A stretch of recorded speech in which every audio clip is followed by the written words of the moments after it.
duduk-duduklah. Enggak loh saudara, seriusnya kehidupan, lari. Tidak ada kata santai mengikut Tuhan.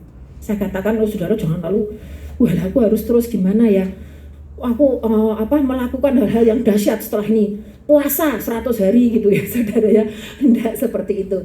Tapi keseriusan Anda dalam mencari Tuhan, kesungguhan hati Anda dalam mencari Tuhan, kesungguhan Anda dalam membina hubungan dengan Tuhan. Dan ini nanti saudara, keseriusan Anda untuk mencapai tujuan akhir Anda. Larilah begitu rupa itu sekuat tenagamu, semampumu. Sekalipun engkau letih lesu, sekalipun kondisimu tidak, mungkin saat ini tidak imbang, ya saudara, tidak imbang itu maksudnya disuruh lari kuat, lah aku lagi sakit, aku ini lemah, aku ini lagi bersedih, aku ini lagi banyak persoalan. Dikatakan, tidak lihat itu semua, seorang atlet tidak melihat hal yang lainnya, dia hanya tahu dia fokus, aku akan berlari dengan sungguh-sungguh, aku akan mencari Tuhan dengan kesungguhan hatiku. Lanjut. Ya, tiap-tiap orang yang turut mengambil bagian dalam pertandingan menguasai dirinya dalam segala hal. Ya, di dalam King James dikatakan dia itu sebetulnya temperate ya, menguasai itu temperate itu artinya lebih ke arah kesabaran, keuletanmu, penguasaan dirimu di dalam segala hal. Ya, itu lebih menjelaskan karena apa? Tiap orang yang ambil bagian dalam pertandingan itu harus menguasai diri dalam segala. Saudara tahu, seorang atlet yang bisa menguasai diri walaupun dia ketinggalan poin. Saya dulu suka lihat bulu tangkis ya, marak kayak deg-degan ya saudara ya, nonton. Kita yang nonton aja deg-degan, saya membayangkan apalagi yang main ditonton jutaan mata. Itu kalau tidak punya mental, tidak punya penguasaan diri mental seorang juara, ya kelepek saudara, ketinggalan skor, makin kelepek kalah. Tapi saudara lihat ya, seringkali pebulu tangkis Indonesia itu dulu ya, saya kan ya mesti jagoin pebulu tangkis Indonesia, bisa ngejar saudara, wah apalagi kalau lagi sama lagi, waduh saudara ya, wah itu saudara, bener enggak? Katanya ada orang yang sampai sakit jantung gara-gara nonton lah, lagi-lagi yang main saudara. Saya salut sama para atlet-atlet itu ya, menguasai dirinya, membawa hidup kita tuh ada dalam penguasaan diri. Ya, engkau yang ambil bagian, engkau yang bersungguh-sungguh kepada Tuhan. Tuhan izinkan engkau belajar untuk ada penguasaan diri. Saudara, kalau Anda dan saya ada dalam masalah, itu yang tidak mudah adalah masalah penguasaan diri. Di mana untuk saya tidak terhanyut, di mana untuk saya tidak menjadi misalnya kita sedang dites kesabaran kita, contoh ya, dites kesabaran kita, gimana supaya saya bisa lulus, bisa sabar ngadepin si A, si B, si C Tuhan. Kadang-kadang bukan orang yang jauh, orang-orang yang satu rumah, ya kan? Penguasaan diri, terus mungkin lain dalam pekerjaan.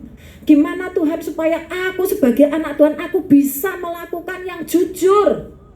Nggak gampang saudara. Ada seorang teman ya, kami seringkali berbincang-bincang ya, karena jika dia mengalami sesuatu di kantornya ya, kantor pemerintah saudara ya, itu dia sering telepon untuk minta berdoa bersama. Saya ya senang saudara, karena saya dari situ saya belajar mengerti betapa tidak mudahnya bekerja di kantor, di mana orang-orang saling bersaing, saling menjatuhkan. Banyak yang kedukun saudara. Wah, itu benar-benar rasanya saudara dibutuhkan kesabaran sebesar lebih dari gunung kalau saya dengerin. Sampai kadang-kadang dia sering menangis-nangis. Ya, aku kok diperlakukan gini, diperlakukan, tapi saudara, pembelaan Tuhan itu dahsyat. Penguasaan diri sekali lagi. Tidak diladeni dengan meledak gantian atau membalas di belakang. Tidak saudara. Ya. Tapi waktu demi waktu ketika dia berdiam dan dia melakukan hal yang benar, Tuhan jadi pembelanya. Ngeri kalau saya lihat, ngeri saudara, saling menjebak seperti itu. Ya, Lalu kemudian juga ketika di dalam pekerjaan ditawari sesuatu yang tidak benar. Bagaimana reaksi kita sebagai anak Tuhan? Mendapat bagian yang tidak seharusnya. Mendapat bagian yang seharusnya disetor kembali. Wah saudara, hal-hal seperti itu saya tahu ya, karena kami kadang sering sharing. Dia berbagi pengalaman. Saya sampai kadang-kadang selesai berdoa bersama itu saya masih merenung, ya saudara, piye gini aku kon gitu aku ora sanggup. Aku yang milih metu. Ya, tidak gampang loh saudara, ya penguasaan diri dia bilang. Itu justru yang penting pada saat kita masuk dalam satu pertandingan kehidupan di dunia ini. Mereka berbuat demikian untuk memperoleh suatu mahkota yang fana. Orang dunia bertanding, saudara. Sebentar saya lanjutkan. Tetapi kita untuk memperoleh suatu mahkota yang abadi, suatu mahkota abadi. Mahkota abadi. Saat kita tiba di tujuan akhir, ya. Orang dalam hidup bertanding satu sama lain untuk memperoleh sesuatu yang sifatnya fana. Di dunia orang hidup itu ada waktunya dan itu tidak lama. Nah semua itu nanti akan menuju pada yang kekal saudara. Seringkali orang begitu lupa, begitu buta. Dia bertanding, wah dia melakukan semuanya untuk memperoleh sesuatu yang fana. Loh itu bukan salah loh saudara. Saya ya salut dengan orang-orang yang bekerja menjadi sukses. Oh itu dahsyat, itu luar biasa. Dan saya tahu itu adalah bagian dari berkat Tuhan.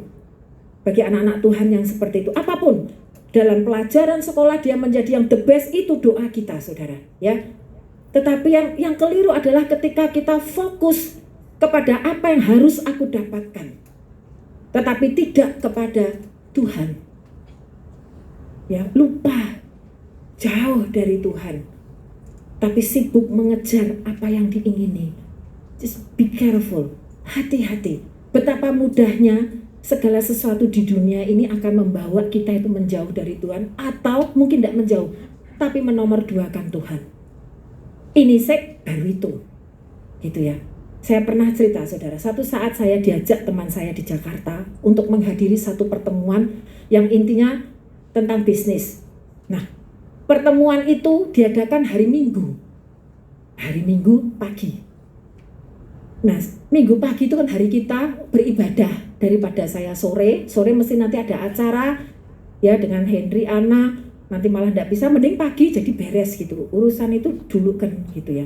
Nah teman saya bilang, Nung, kenapa sih kamu sekali-kali aja? Ini kan juga penting masalah hidupmu, masalah masa depanmu, masalah keuanganmu. Sekali aja kenapa sih kamu nggak ke gereja hari Minggu pagi? Saya bilang, sorry enggak. Saya tuh dalam hati juga jengkel, tapi karena dia teman, saya enggak mau ngomong ini belajar penguasaan diri, saudara. Saya ngomong, lah kamu, ini pergi mbak aku jamnya kamu doa, kamu ya pamit loh ya sama aku, kamu doa lah, kok gini kok. Nah saya sih enggak apa-apa, saya justru menghargai teman-teman yang pada jam-jamnya itu mereka izin untuk berdoa. Bagus, mereka komitmen dengan apa yang mereka peluk, mereka imani ya. Nah kita sebagai anak Tuhan juga jangan mau kalah, dalam arti apa? Apa yang kita pegang tetap lakukan. Terus dia bilang, nanti kesempatan ini lewat Anda lah. Aku bilang, enggak, sorry. Ya dia sempat jengkel sama saya, tapi saya sama dia tetap, saya WA, saya apa, sekarang kami oke-oke aja. Tapi satu hal dia mengerti, jangan ganggu saya kalau hari Minggu pagi, saudara. Ya, enggak apa-apa, saudara. Berani berbuat seperti itu enggak apa-apa, saudara. Itu akan justru membuat Anda dihargai oleh orang lain. Amin. Amin ya. Tadi mana ya? Sampai yang 25 ya tadi ya? Ya, ayat 25, 26. Ya. Oke. Nah, tadi saya tambah sedikit ya, bahwa segala sesuatu yang dikejar di dunia ini itu tidak ada yang kekal. Ya, lihat sebentar yuk di Matius 6 ayat 19-20 ya, multimedia, sorry, kita ke Matius 6 cuma untuk meyakinkan tentang ini. Ada ayat yang meyakinkan untuk itu. Matius 6 ayat 19-20. Janganlah kamu mengumpulkan harta di bumi. Di bumi ngengat dan karat merusakkannya, dan pencuri membongkar serta mencurinya. Ya. Tetapi kumpulkanlah bagimu harta di surga. Di surga ngengat dan karat tidak merusakkannya, dan pencuri tidak membongkar serta mencurinya. Saya tidak akan bahas tentang ini, tapi saya kira ayat ini berbicara cukup jelas, ya. Kumpulkan harta di surga, saudara. Lanjut ayat 26.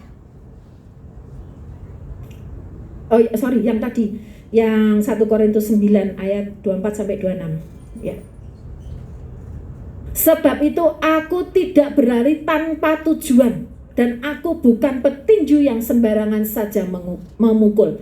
King James katakan, sebab itu aku tidak berlari dengan ketidakpastian.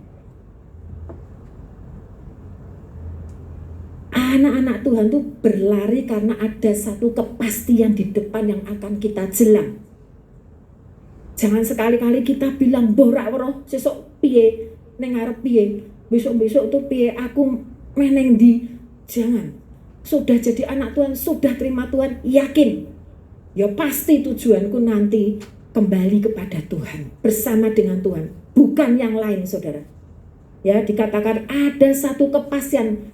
Maka mengapa kita berlari? Karena kita punya kepastian. Berlari ke depan, ke Tuhan, karena kita punya kepastian. Nah, kalau Anda dan saya tidak punya kepastian, mau lari kemana ya tidak usah lari. Tapi firman ngomong, dengan kepastian ada satu tujuan. Saya terkesan dengan seorang hamba Tuhan yang menyampaikan firman pada saat pemakaman om saya. Ada satu kalimat yang saya senang. Dia bilang, semua manusia itu datang di tempat yang sama. Tidak ada yang tidak sama. Dalam arti apa? Diciptakan Tuhan di rahim ibunya, datang kemana? Ke dunia. Tidak ada toh yang datang ke planet Mars, planet Jupiter, nggak ada kan? Semua datangnya ke dunia. Tapi yang membedakan adalah kemana Anda akan pergi dari dunia. Kemana Anda akan pergi? Tapi firman ini mengatakan, anak Tuhan mesti mengerti, Anda punya satu tujuan dan itu pasti. Firman itu pasti, ya dan amin. Tujuan Anda kembali kepada Tuhan. Dan Anda menerima mahkota abadi. Tadi saya katakan, yang Anda perjuangkan, Anda berlari kepada Tuhan. Ya, Anda mungkin berlatih selama ini penguasaan diri Tuhan, tidak gampang, aduh sakitnya rasanya, tidak gampang. Ya, ketika kita harus belajar untuk penguasaan diri dalam banyak hal. Saya ya tidak gampang, saudara, penguasaan diri di dalam pernikahan. Oh, tidak gampang. Saya tuh orangnya lebih senang ngomong itu ya, saudara, ngomong kalau suami saya banyak diem, ketawa, tapi tidak melakukan. Lah itu tidak gampang, saudara, rasanya sangat gemes gitu ya, rasanya. Sorry ya saudara, enggak, maksud saya cuma kadang-kadang rasanya pengen tak pites, enggak boleh gitu. Tapi saudara ya, ini saya ngomong, rasanya saya tuh sering ngomong gitu ya saudara, gitu ya saudara. Menang tapi yang kalah ya saya, suwi-suwi saudara ya. Lah kalau orang berhadapan sama orang diem, kitanya tuh mungkin orangnya tipenya blak gitu ya, orangnya menang gue suwi sing kalah sapa saudara? Sing kalah ya sing luwih galak, sing luwih gini ya saudara ya. Lah nglawane tembok Lah itu saya ya diproses. Loh saudara, tapi tenang. Apapun yang saudara hadapi, dengan pasangan hidup, dengan anak, dengan saudara, dengan teman, kalau Anda mau belajar menurut taat pada firman Tuhan, itu dihargai dan Tuhan sediakan mahkota abadi. Nah, firman ini kasih contoh, engkau yang berlari sampai engkau menang dalam pertandingan itu, engkau akan diberikan mahkota abadi. Haleluya ya saudara. Puji Tuhan. Jadi ibu-ibu di sini yang mungkin merasa lemah, yang mungkin merasa sendiri, merasa tidak bisa apa-apa, jangan khawatir. Terus saja ya. Pegang Tuhan, kekeh aja sama Tuhan. Disediakan mahkota bagi Anda dan saya. Haleluya. Lanjut yang kedua, ya. Mahkota kehidupan. Ayo kita lihat Yakobus 1:12. Mahkota kehidupan. Ini mau dikasih sama siapa? Mahkota kehidupan. Berbahagialah, diberkatilah orang yang bertahan dalam pencobaan. Nah, tadi saya katakan bertahan. Bertahan seperti Tuhan Yesus kasih contoh di padang gurun. Bertahan. Jangan hanyut sama pencobaan, ya. Sebab apabila ia sudah tahan uji, ia akan menerima apa, saudara? Mahkota kehidupan yang dijanjikan Allah kepada barang siapa yang mengasihi Dia. Nah, ayo kita lihat, saudara. Ini ya, di ayat ini kan berbicara. Sebab apabila ia sudah tahan uji, saya ulangi, berbahagialah orang yang bertahan dalam pencobaan. Sebab apabila ia sudah tahan uji, dia akan menerima mahkota kehidupan, dan seterusnya. Ayat ini berbicara bertahan dalam pencobaan. Lalu kita timbul pertanyaan, bisakah aku bertahan dalam pencobaan? Saya mau tanya, Bapak Ibu, Saudara, jika Anda dalam satu pergumulan, pencobaan, menurut Anda, apakah diri Anda bisa bertahan? Karena ini permintaan firman ya. Tapi jujur, bisakah Anda bertahan?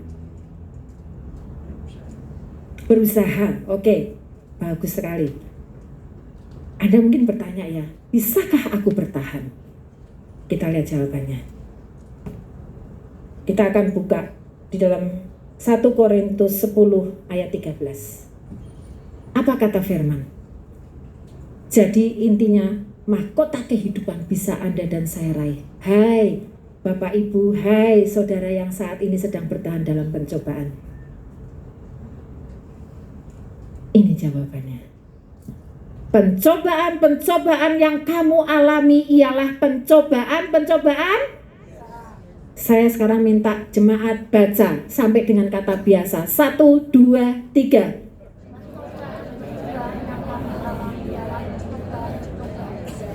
Nah, kamunya sekali lagi, kamunya diganti saya. Ayo, sekali lagi. 1, 2, 3.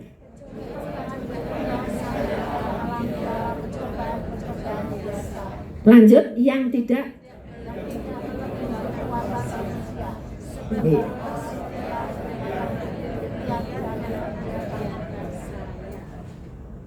Luar biasa. Jadi sesungguhnya apa, saudara? Sesungguhnya jawabannya itu sudah ada. Kalau saudara bertanya-tanya, saya dalam pergumulan, saya dalam pencobaan, bisakah saya menang? Mampukah saya melewati? 100% firman yang jamin bisa. Bisa. Apa kata Tuhan? Sekali lagi saya mau ngomong, kata Tuhan ya dan amin. Tidak pernah salah. Yes. Tuhan bilang pencobaan-pencobaan yang kamu alami ialah pencobaan-pencobaan biasa. Beno rasanya ya ampun. Rasanya peteng kabeh gitu ya. Rasanya saudara wis ndak tahu besok aku gimana, wis ndak tahu. Seperti rasanya begitu sulit menapak hari depan. Sudah benar-benar di titik nol. Ndak sanggup Tuhan, ndak sanggup. Sebentar saudara. Tuhan bilang itu pencobaan biasa yang tidak melebihi kekuatan manusia. Jadi Tuhan tahu pencobaan apapun yang Anda dan saya alami itu sebenarnya tidak melebihi kekuatan Anda dan saya. Amin. Amin. Itu yang dahsyat. Secara manusia memang kita seringkali nggak ngerti, merasa itu yang terbesar, itu yang paling ngeri. Orang lain nggak sebanding dengan aku masalahnya. Oh sebentar saudara. Tuhan katakan itu tidak melebihi kekuatanmu. Maka ketika engkau mau berjalan bersama dengan Tuhan, engkau pasti menang. Kuncinya hanya engkau mau atau tidak. Engkau mau atau tidak berjalan sama Tuhan, bangkit kembali bersama Tuhan, jalan sama Tuhan, sampai engkau meraih kebenaran firman Tuhan.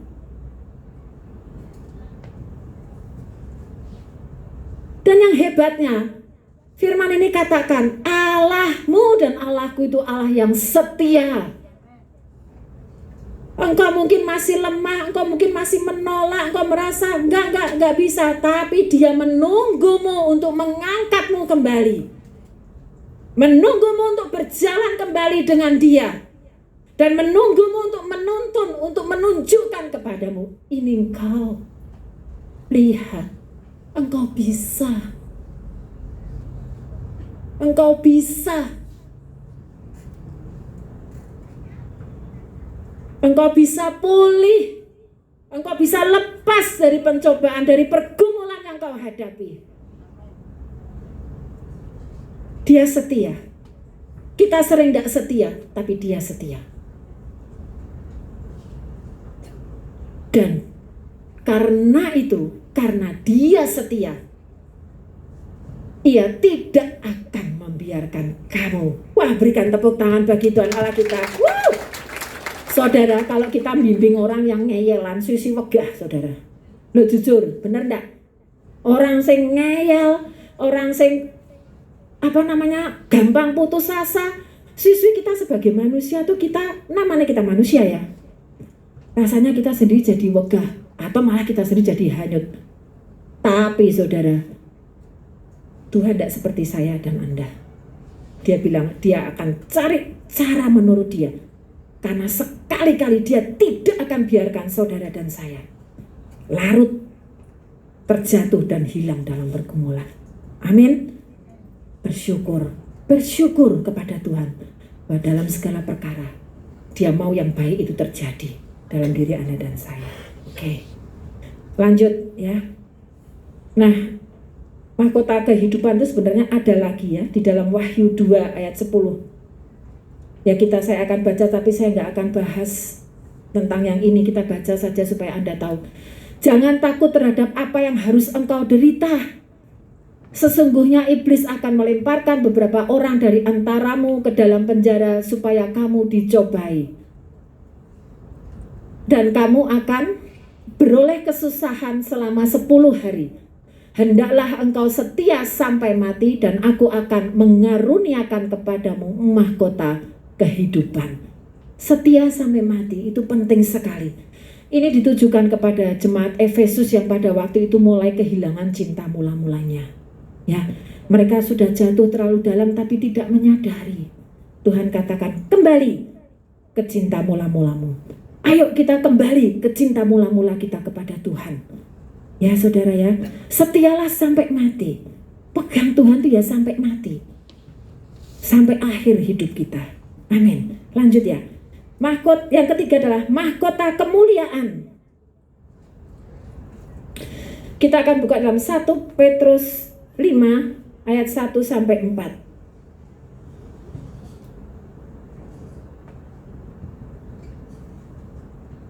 Aku menasehatkan para penatua di antara kamu. Aku sebagai teman penatua dan saksi penderitaan Kristus yang juga akan mendapat bagian dalam kemuliaan yang akan dinyatakan kelak. Terus, gembalakanlah kawanan domba Allah yang ada padamu.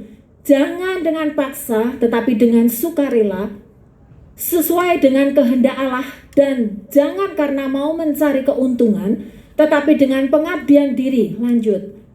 Janganlah kamu berbuat seolah-olah kamu mau memerintah atas mereka yang dipercayakan kepadamu, tetapi hendaklah kamu menjadi teladan bagi kawanan domba itu. Maka kamu apabila Gembala Agung datang, kamu akan menerima mahkota kemuliaan yang tidak dapat layu. Saudara, ini berbicara tidak hanya kepada para gembala, ya baik gembala gereja, gembala komsel, tetapi kepada setiap kita. Di mana kita berada, di mana sebetulnya pada saat di tempat kita berada, kita bisa punya posisi dipercayakan teman-teman mungkin di dalam sekolah, ya, dalam pekerjaan, rekan-rekan kerja kita, dalam keluarga. Dan ini tentu terutama kaum bapak-bapak, ya, kaum pria. Gembalakan keluargamu. Lalu di mana lagi kita ditempatkan, saudara? Di mana? Atau mungkin di dalam keluarga besar dengan saudara. Kita tahu, ya, ada saudara-saudara kita yang membutuhkan untuk didoakan, membutuhkan untuk dinasehati, ya, atau apapun lain yang berkaitan dengan kerohanian. Anda diminta untuk gembalakan. Gembalakan itu berarti apa? Anda menuntun, membawa dia dalam pengenalan akan Tuhan. Ya saudara, kadang kita nggak cukup care, apalagi dengan orang-orang serumah. Kadang biarinlah, mau selamat nggak selamat. Loh, saya karena baca ini saya diingatkan untuk kembali saudara. Saya tuh kalau ingat aja, kadang tuh lupa. Saya berdoa untuk adik saya. Ya, satu yang masih saya berdoa. Oh saudara, waktu saya membaca ini, hati saya tersentak. Tuhan, saya tidak pernah berdoa sampai berseru dari dalam hati untuk keselamatan jiwanya. Jangan kita menjadi orang yang egois. Pikirkan di dalam rumahmu, siapa yang belum menerima Tuhan sebagai Tuhan dan Juru Selamat. Doakan dengan sungguh-sungguh saudara. Bagaimana mungkin saudara kelak akan melihat saudara diselamatkan sedang dia tidak. Rasanya waktu saya membaca ini, saya seperti dibukakan sama Tuhan. Mengerikan, jangan Tuhan, saya tidak ingin dia ada di tempat yang salah nantinya. Belas kasihan pengampunanmu. Begitu juga dengan saudara-saudaramu, saudara. Kalau engkau ditempatkan di lingkungan saudara yang belum mengenal Tuhan, kenapa hendak kau berdoa untuk mereka? Itu menjadi tanggung jawab kita. Tuhan ngomong. Bahkan satu saat saya ingat Pak Edi itu pernah cerita, ada seorang gembala yang cuma punya domba satu. Gereja itu ya Pak Edi ya, kalau salah gereja dengan domba satu. Dilayani loh saudara. Jemaatnya tuh satu orang. Dilayani dari minggu ke minggu. Ya mungkin hari-harian kalau mereka membutuhkan pertolongan doa dan sebagainya. Dilayani. Satu nyawa itu berharga di hadapan Tuhan saudara. Amin. Kita diingatkan ya. Pada saat kita menggembalakan, menuntun mereka, berdoa bagi mereka, mengarahkan mereka, jangan dengan hati yang terpaksa. Jangan dengan hati yang terpaksa. Minta Tuhan, kasih Tuhan memenuhi kita sehingga kita bisa mengasihi mereka. Tidak dengan terpaksa, tapi sukarela sesuai dengan kehendak Allah. Yang kedua, jangan karena engkau pengen cari keuntungan, tapi dengan pengabdian dirimu. Memang melayani orang-orang gitu ya, kadang keluarga tuh kadang ya makan hati saudara. Bisa jadi seperti itu. Mungkin kau akan keluar ekstra uang, ekstra tenaga, ekstra waktu. Yang tidak apa-apa pada saat engkau bisa, why not? Dan jangan jadi bosi ya saudara ya, suka ngebosin. Jangan suka memerintah maksudnya. Harus gini, harus gitu. Ini firman yang ingatkan loh saudara. Tapi jadilah teladan buat mereka. Jadilah teladan. Amin. Ya. Ini pun tidak gampang saudara. Sementara kita sendiri berjalan bersama Tuhan. Mungkin ada juga kita dalam hidup kita mungkin melakukan hal-hal yang keliru. Tapi kalau Anda tulus saudara, Anda bersungguh-sungguh bersama Tuhan, Tuhan itu yang akan menolong kita. Oh ya kemarin tuh sikapku begitu tuh keliru. Kalau Anda taat, Anda rendah hati, Anda mau, oh ya aku sebetulnya tidak boleh gitu. Aku sebenarnya tidak boleh ngomong kayak gitu.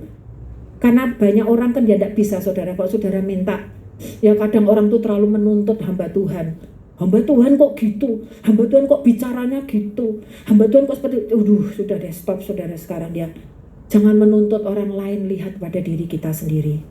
Ya, sembari kita bersungguh-sungguh berjaga-jaga di dalam Tuhan, kita akan menuntun saudara kita, keluarga kita, sahabat teman kita untuk berjalan, untuk mengenal Tuhan, untuk dipulihkan dengan pengalaman mereka berjalan dengan Tuhan. Bukankah Bapak Ibu dan saya akan bahagia kalau melihat orang yang Anda doakan, yang Anda bimbing itu mengalami kemenangan? Bahagia enggak? Bahagia toh, pasti. Oh itu kebahagiaannya enggak bisa ditukarkan dengan lainnya. Ya, yang terakhir saudara adalah mahkota kebenaran. Ya, kita lihat di 2 Timotius 4 ayat 1-8.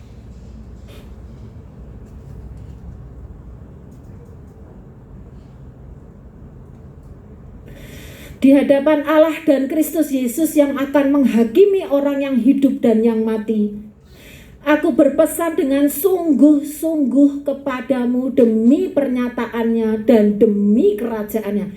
Pesan yang demikian sungguh-sungguh sampai dikatakan demi pernyataan Tuhan dan demi kerajaannya. Betapa pentingnya pesan ini.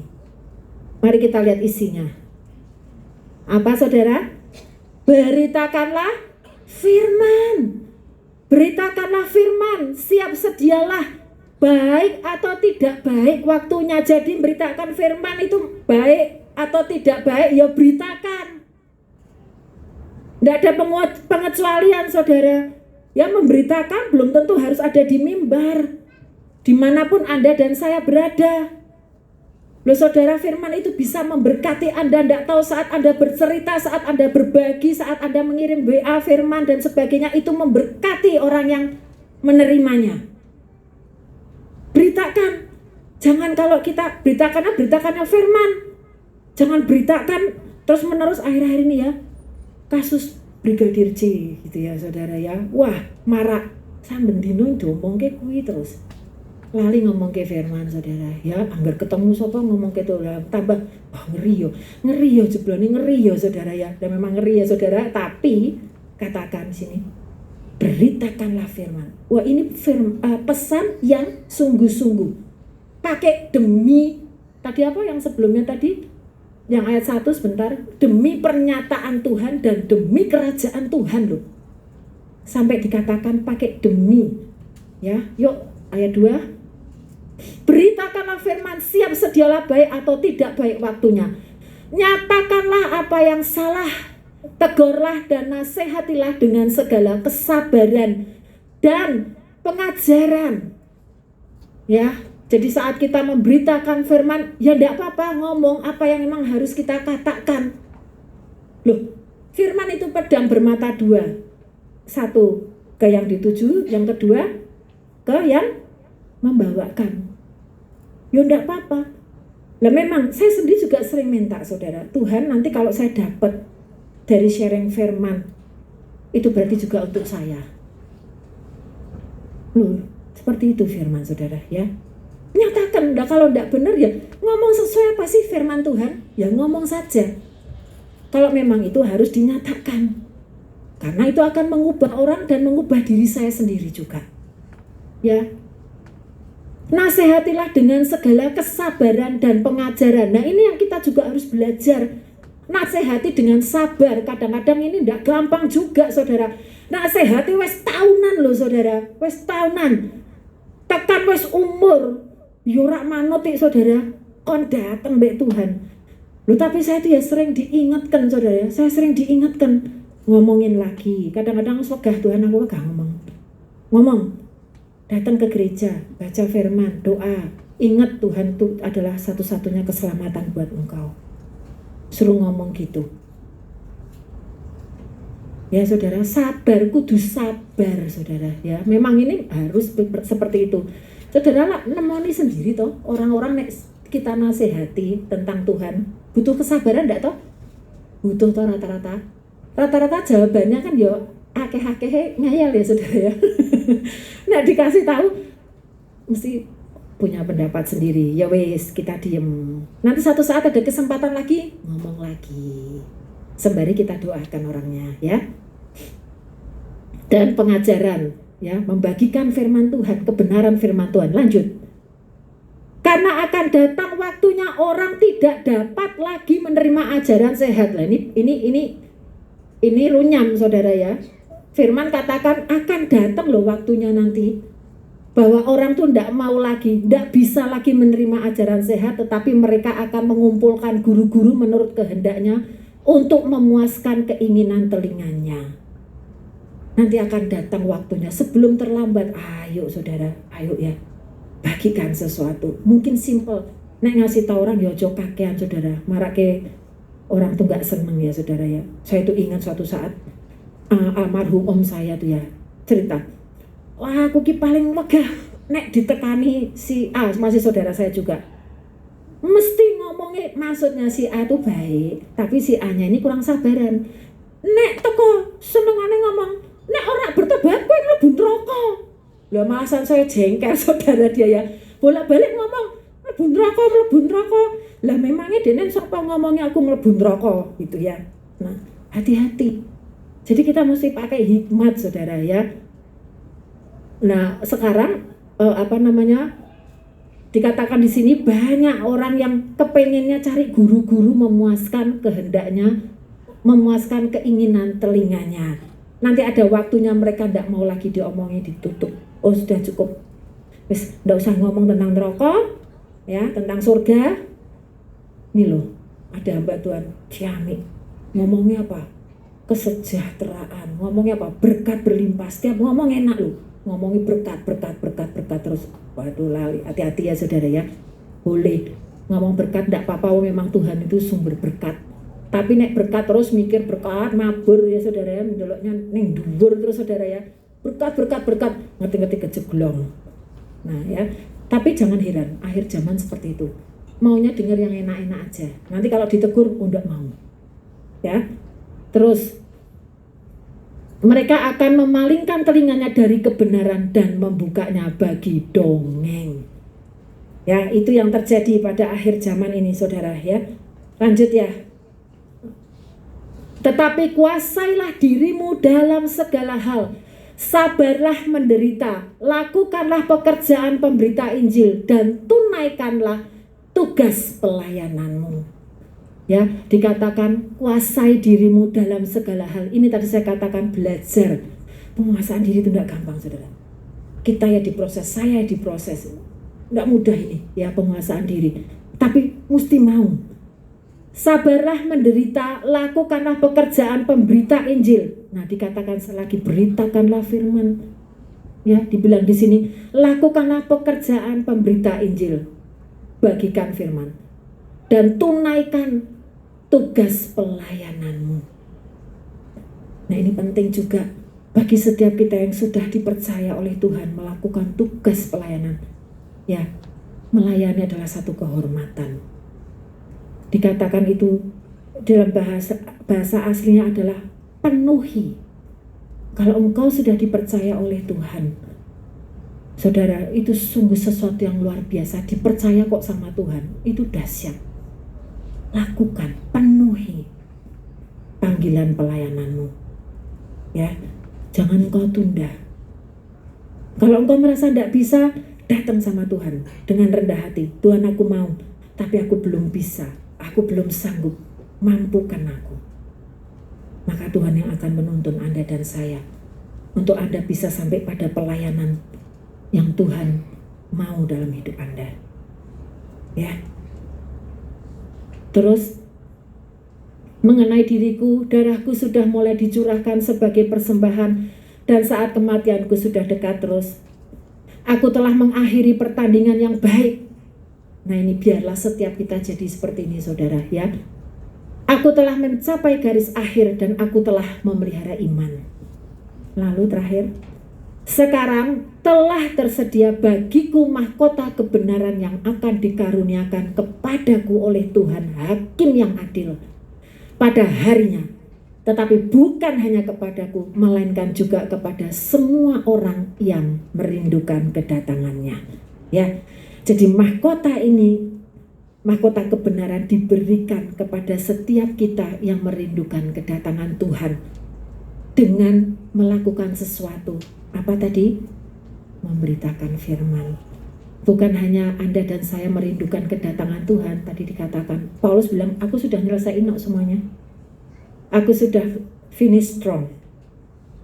Menyelesaikannya dengan luar biasa, dengan hebat, dengan kuat. Ya, aku sudah lakukan semua yang Tuhan mau untuk aku lakukan. Ada satu cerita. Ada dua hamba Tuhan itu berteman cukup dekat. Lalu hamba Tuhan yang satu itu sedang menemani hamba Tuhan yang satu di ujung kematian. Lalu dia itu melihat, saudara, air mata itu keluar dari hamba Tuhan yang dalam kondisi akan pulang. Lalu karena dia sahabat, hamba Tuhan yang satu ini menghibur dengan kata-kata, jangan takut, begini, begitu, sesuai dengan firman Tuhan. Lalu kemudian dengan terbata-bata, hamba Tuhan yang akan pulang itu bicara, saudara. Aku tidak pernah takut untuk pulang ke rumah Bapa. Tapi aku menangis karena aku malu. Malu karena aku memikirkan diriku sendiri. Aku tidak melakukan apa yang Tuhan mau untuk aku lakukan dalam hidupku. Aku sebagai hamba Tuhan, aku pulang dengan tangan hampa. Jangan sampai kita demikian, saudara. Ya, Tuhan itu sangat berurusan dengan keselamatan jiwa banyak orang. Dia pakai Anda dan saya melalui apapun yang Dia mau. Tidak ada pelayanan yang kecil, yang tidak berharga. Tidak ada. Yang tidak terlihat pun Tuhan melihat. Lakukan dengan setulus hati. Dan ingat, hidup Anda dan saya berharga. Serius dengan hidup itu adalah penting sekali, saudara. Setiap apa yang Anda lakukan, setiap kesedihan Anda yang terdalam, tapi Anda mau nurut sama Tuhan. Tidak ada yang tahu. Bahkan pasangan hidup Anda tidak tahu. Sahabat Anda tidak tahu bahwa Anda sedang bergumul. Tapi tadi dikatakan, orang yang menang akan menerima mahkota abadi. Ada mahkota yang menanti Anda dan saya. Amin. Tuhan Yesus memberkati. Mungkin tadi lagu yang terakhir Ibu Andi ya.